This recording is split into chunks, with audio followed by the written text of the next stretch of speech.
Hello everybody and welcome to World of Warships Legends. My name is Spartan Elite 43 and tonight we are back in the Iowa and we are with Let 'em Peek and Where Are You, Aaron. As always, there will be links to their channels down in the description below, though I'm sure you guys know exactly who they are by now.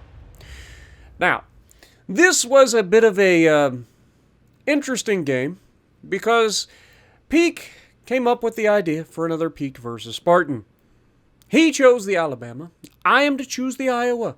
And we will see who is better because Iowa is terrible. It's nowhere near what it used to be. But I'm about to showcase in this game that Iowa is just as good and just as dominant as it's always ever been. And it all comes down to how you play and putting yourself in position to make the right plays. Now, we're going to push up to the left side. You guys know me. I like to win a flank. I don't like to sit in the middle of the map and be bow-in the entire time where people can easily bomb you from across the map, behind islands. You're spotted the entire time. This is a carrier game. Keep that in mind. So getting out on a flank and winning that flank a lot of times will allow you to win the game. In my experience, that has been my go-to. I've always said, win your side. Sitting in the middle of the map, while it does have its advantages, first shot out the gate. I mean, 18,000 damage, essentially, right out the gate. 6 out of 9 shells landing on solid. Okay? Then he decides he wants to go broadside in Colorado, so we're going to try to reach out and touch him. And, I mean, dude is just begging for it, so we might as well. Now, I'm expecting him to turn in a little bit, so we aim a little bit short and just to this side of him, and hope that we catch him anyway. We get behind the island. Even though we're spotted, we're able to get behind the island, and look at that. Another shot, another 10,000 to 11,000 damage. Just like that, we're at 28,000 damage in 2 salvos. 2 salvos! Now, as we all know, RNG giveth and RNG taketh away. It doesn't matter what ship you're in. You're going to have good games where the shots just go where you want them. And you're going to have games where the shots don't go where you want them. Now, I've said in the past that I've felt like the Iowa at one point or another wasn't living up to what I remember. Okay? But since that video and since that time, I've gotten to the point where I'm pretty happy with how my ships perform most of the time. At least the go-to ships that you guys see me in all the time. Now, we're at 45,000 damage, and we are just now starting to get to the edge where we can win our side and push across. Okay? We are 4 minutes into the match, roughly, at this point. Not quite 4 minutes. I guess it's actually 3 minutes, sorry, because these are 15-minute matches. So we're pushing 3 minutes into the match. We have 45,000 damage in the Iowa. That doesn't scream terrible to me, you know? When I think about, you know, the average game for most battle... Well, for me, my average damage, if you look at my stats, my average damage is 78,000 damage across all my battles. Okay, that's my average. A lot of my games are in battleships, and a lot of those games in battleships are in American battleships. Okay? So, if I average 78,000, and in 2.5 minutes I've put up 45,000... I feel like I'm going to have a pretty solid game. Can we agree on that? It's definitely not bad. Okay? So we're going to push forward. As you can see, like, there's nothing over here. Our destroyer has pushed around the edge and is spotting for our team. Parsifal gets spotted in the middle of the map, so I'm trying to get to a position where I can attack the Parsifal from where I'm at. Again, assisting with crossfire from across the map. So the beautiful thing about battleships is we have the range. Now, obviously, not every battleship can do that. Iowa is one of them that has fantastic range. In fact, Iowa is one of the longest range battleships in the game, if you build for range. You can get the range on this thing over 21 kilometers in this game. Maybe even more than that now that you have, like, Megatron and stuff. You might be able to get it even further than that.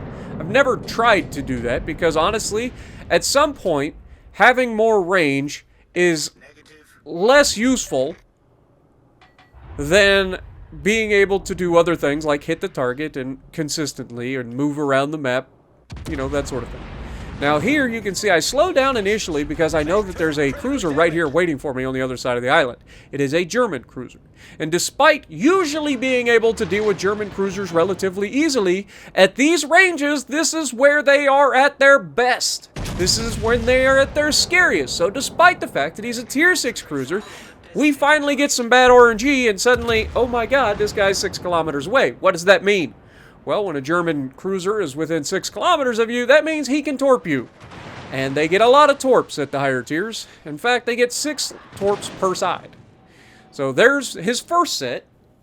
And we know that he's going to have a second set. But we're using the island to shield ourselves from his potential torp path. We can assume where he's launching his torp from, and there we get a much better salvo. 1 gun, 3 hits, you'll love to see it, 100% accuracy out of that shot. We take another shot, and beautiful accuracy once again. 1 gun, 3 hits, perfect accuracy. You'll love to see it. And we're trying to turn in towards him again. We know he's got one more set of torps somewhere, right? So, there they are. We managed to turn bow in towards where we expect the torps to come from and avoid any torpedoes. We fire 1 more gun, and we land the 1 shell that we needed to hit to kill him. We would have landed at least 2 of those, if not all 3 of them, once again, at these ranges. So, again, not screaming that this thing is horrendous, right? It's not bad, okay? It still performs just as well as it always does. Now, I am also a big proponent of everybody has different things that they enjoy about ships. I've said this many, many times. There are a lot of you out there that love your German cruisers, love your German battleships, love your German destroyers, or your German battle cruisers. And those ships and I just don't mesh very well. They just don't fit for me. I don't really care for them. They have good potential, and I've always kind of picked on them because, you know, I like to be consistent, and they are the epitome of not consistent, but they're still solid ships. And in the right hands and people that actually enjoy those ships, they can be very, very nasty. Just like every other ship in the game can be. This game, despite having a few bad apples that are completely and utterly broken, and everybody knows who those bad apples are, some of those ships in this game are just better than others. Like, that is just the way it goes. There are ships out there that are just absolutely devastating when you come in across them, okay? So, that being said, there's different play styles that allow different people to play different ships better than other people. So, there are plenty of people out there that play German battleships way better than I do. I am not a German battleship main. I prefer American. That's just me. I play all of the different ships and all of the different tiers and all of the different nations, but at the end of the day, I keep coming back to the Americans.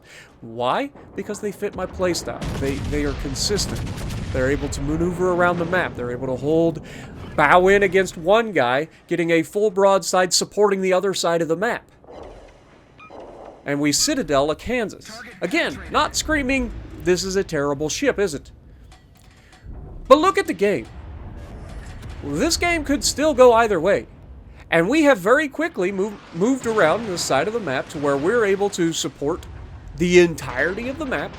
We were only out of play, out of position from supporting the team for a couple of seconds. It wasn't even that long because we pushed really hard on that flank because there was nobody except a York to hold us back. The Roma out here is running to the edge of the map. And what have I said a million times, guys? We don't chase kites, right? We don't chase them. It doesn't do us any good to chase them. We're going to maintain a position where we're bow into the man so that we don't go broadside to him because that would end poorly for us. But him being out there is actually not the worst thing for his team. Why? Because he can still shoot me. So I have to respect that he's out there. If I turn and give him a broadside, then I am going to be allowing myself to be chunked. And then I'm also going to, I have to decide. I'm in a crossfire right now. I've got a Kansas and a King George on one side, and I've got a Roma on the other. So I stay bow into the guy that's closest to me, and then I try to maneuver to a position where if I do get shot at, like the Kansas is right now, I try to maneuver to a position where if they shoot at me, they're not going to get as much damage. And unfortunately, he does land a pretty solid hit there. Now here the King George is about to take off. He's almost dead. One good hit, and that'll be the end of him. We fire one gun in his general direction, and then we take the other 2 guns and go right back to the Kansas. We do manage to finish off the King George with a single gun, as we would expect. And that gives us our 2nd kill of the game. And we're sitting at 140,000 damage. And we've got our high caliber. None of this is screaming to me that I misplayed or I didn't help my team. In fact, this, to me, says, hey, you did the right thing. You moved around the map. You got crossfires where needed. You're putting accurate, consistent damage out. You're tanking damage. I'm down to 18,000 health. I've used all of my heals. So I'm tanking damage. I'm taking some of that potential away from my team in terms of how much damage that they can take. And I've always been in a position to fire my guns and continue to push the objective. And where am I? We're in the cap. We've managed to whittle the enemy team down. 144,000 damage. Kansas still on the backside of the island taking shots at us. We're angled well enough. He gets a couple of hits into our superstructure, and we absolutely punish him for it because he's just sitting over there over-angled, or we hit his superstructure. It's hard to tell where you're actually hitting on a ship, but, you know, Americans have those ridiculously large superstructures we talked about in the past. We got a Parseval out here. Again, we expect the Kansas to go down, and he does. The Lightning manages to finish him off. I get re-angled towards the Roma, who is getting YOLO rushed by a destroyer, and we take a shot at the Parseval to help try to finish him off. And we, of course, manage to leave him just enough to get away, because that's what we do here. But we end this game. This game's as good as over, right? Like, we're not likely to get much more damage out of this. Peak should finish off the Parseval in this shot, and he does. The Venom manages to take out the Roma, and we finish the game with over 160,000 damage done in the Iowa, doing what the Iowa should be doing, which is take the flank, push for the crossfires, and keep the pressure on. Dreadnought, High Cal, where are we at? Show us the team result. Oh, top of the leaderboard. Now, does that mean Peak had a bad game? Absolutely not. He got a clear sky. He was harassed by the carrier the entire game. But, again, it goes right back to the whole argument where, at the end of the day, both ships are solid, both ships are good, and both playstyles are valid. So don't be putting down other people's playstyles just because it doesn't fit with the way you like to play. And if you like what I'm doing, punch the like button, leave a comment below, subscribe to the channel if you haven't already, and as always, I will see you in the next video.